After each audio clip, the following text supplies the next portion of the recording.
Bareskrim Polri mengungkap sejumlah narkoba berbagai jenis yang ditemukan dalam koper milik mantan Kapolres Bima Kota AKBP Didik Putra Kuncoro. Koper berisi narkoba tersebut dititip di rumah poluan Aibda Dianita Agustina yang merupakan bekas anak buah AKBP Didik sewaktu berdinas di Polda Metro Jaya. Kasubdit 3 Ditipit Narkoba Bareskrim Polri, Kombes Pol Zulkarnain Harhab mengatakan, berdasarkan keterangan tersangka, narkoba yang didapat AKBP Didik untuk dikonsumsi. Dari hasil pemeriksaan tes rambut, AKBP Didik positif mengonsumsi narkoba. Bareskrim Polri belum menemukan indikasi narkoba tersebut hendak dijual kembali oleh AKBP Didik. Nama AKBP Didik Putra Kuncoro mencuat ke publik setelah muncul dugaan keterlibatannya dalam kasus narkoba yang menyeret Kasat Reserse Narkoba Polres Bima Kota AKP Malaungi. AKBP Didik diduga menerima aliran dana sebesar 1 miliar rupiah dari seorang bandar narkoba yang menjadi pemasok sabu pada AKP Malaungi. Tim Liputan Anyus melaporkan. Hari ini Amarzoni kembali menjalani sidang kasus dugaan peredaran narkoba di Pengadilan Negeri Jakarta Pusat. Aktor Amarzoni dijadwalkan menjalani sidang kasus dugaan peredaran narkoba hari ini pukul 10 waktu Indonesia Barat. Agenda kali ini diketahui pesinetron Amarzoni sudah bolak-balik terjerat dalam kasus narkoba. 4 kali ia tercatat dalam penyalahgunaan barang haram tersebut. Ia bahkan sempat dipindahkan ke lapas super maksimum security Nusa Kambangan.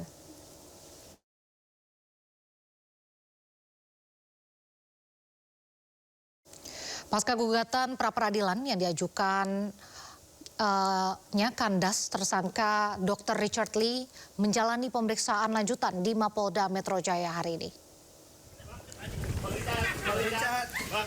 Pemeriksaan ini berkaitan dengan kasus dugaan pelanggaran perlindungan hak konsumen dan undang-undang kesehatan terkait produk kecantikan yang menjeratnya.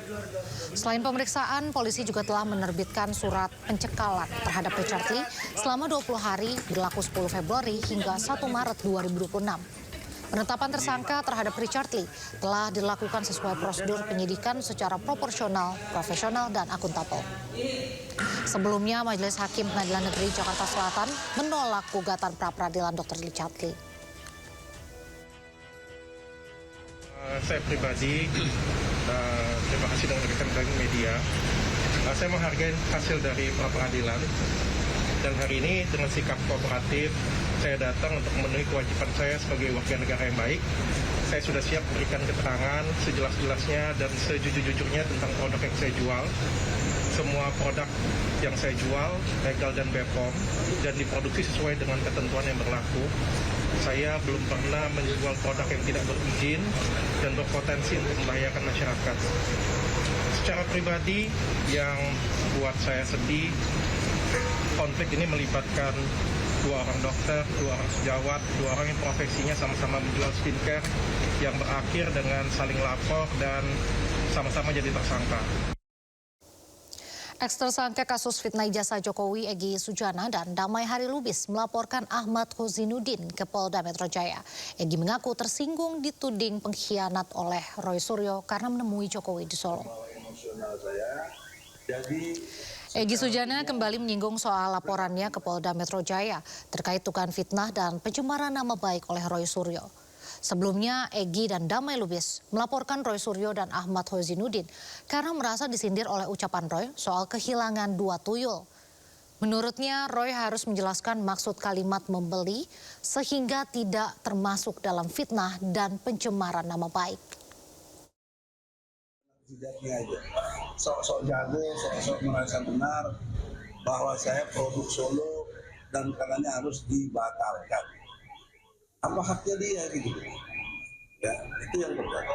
Yang kedua, lebih parah lagi. Joko Widodo telah membeli pejuang menjadi penjilat atau apa namanya itu pengkhianat. Telah membeli.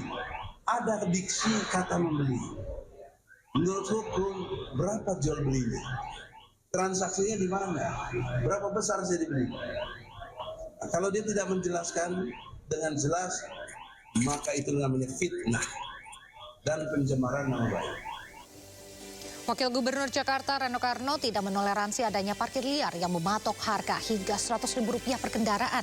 Namun menurut Rano Karno hal tersebut wajar karena pada momen menjelang Hari Raya. Informasinya usai jeda tetap di Sindo Sore.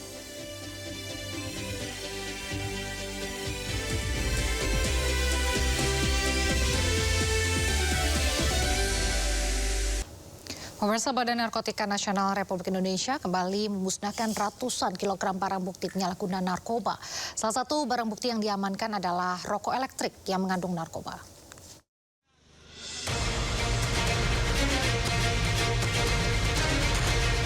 Lebih dari 100 kg barang bukti narkoba yang dimusnahkan ini merupakan hasil pengungkapan oleh Badan Narkotika Nasional Republik Indonesia pada periode Januari 2026. Dari total 102 kg barang bukti yang dimusnahkan, diantaranya terdiri dari 99 kg sabu, 889 gram ganja, 953 gram tembakau berkandungan ganja sintetis padat, dan 960 ml narkoba sintetis cair. Barang bukti berbagai jenis narkotika golongan pertama ini diamankan dari 5 tindak pidana kasus penyalahgunaan narkotika dengan jumlah tersangka sebanyak 10 orang yang melakukan tindak pidana penyalahgunaan narkotika di wilayah Aceh, Banten, dan Jakarta. Dari 438 sampel uji di dalam penelitian kami, itu 23,97% itu mengandung narkoba. Kemudian dalam proses sidik yang tujuannya adalah untuk pro justisia, itu 100% dari sampel yang disampaikan pada penyidik kepada kami adalah positif narkoba. Dan narkobanya ini adalah berbagai macam. Jadi ada narkoba yang masih dalam konvensional istilahnya, jadi ada ecstasy, ada THC, kemudian ada metamfetamin, tapi juga ada NPS. Jadi artinya bahwa penyalahgunaan narkoba di dalam media vape itu memang sudah dalam tahap yang sangat membahayakan.